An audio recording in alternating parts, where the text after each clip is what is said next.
तो आज हम भारत के राष्ट्रीय प्रतीकों के बारे में बात करेंगे, जैसे राष्ट्रीय ध्वज, राष्ट्रीय गीत, राष्ट्रीय गान, राष्ट्रीय पशु पक्षी, जलीय जीव, फल फूल, नदी।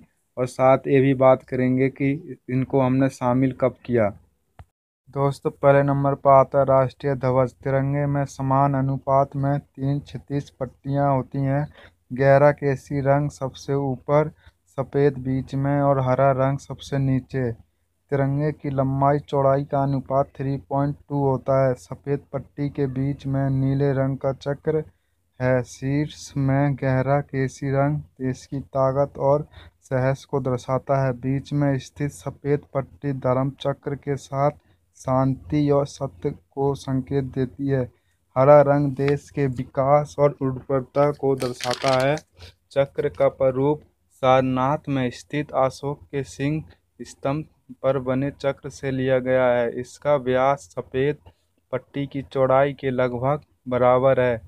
इसमें 24 तिल्लियाँ होती हैं। भारत की संविधान सभा ने राष्ट्रीय ध्वज का प्रारूप 12 जुलाई 1947 को अपनाया और 14 जुलाई 1947 को प्रस्तुत किया था। दूसरे नंबर पर आता है राष्ट्रीय गान। नोबेल पुरस्कार विजेता कवि रविंद्रनाथ टैगोर के जन गण मन के नाम से प्रख्यात शब्दों और संगीत की रचना भारत का राष्ट्रीय गान है।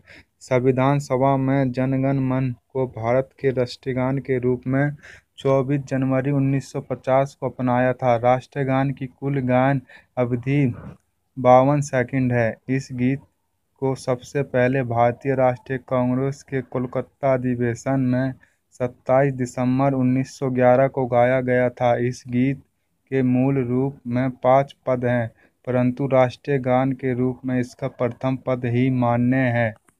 तीसरे नंबर पर आता है राष्ट्रीय गान। श्री बंकिम चंद्र चटर्जी द्वारा 1882 में लिखित उपन्यास आनंद मठ से ली गई कविता वंदे मातरम को 24 जनवरी 1950 में राष्ट्रीय गीत का दर्जा प्रदान किया गया था।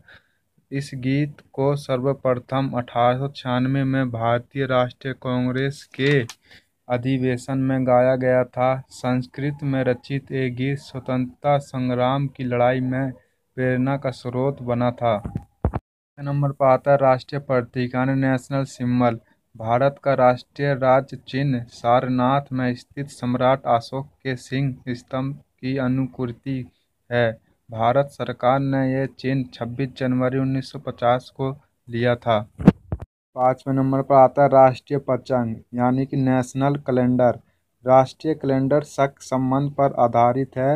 78 ईस्वी में प्रारंभ हुआ था।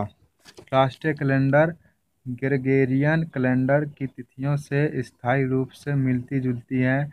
इसमें एक वर्ष में 365 दिन होते हैं।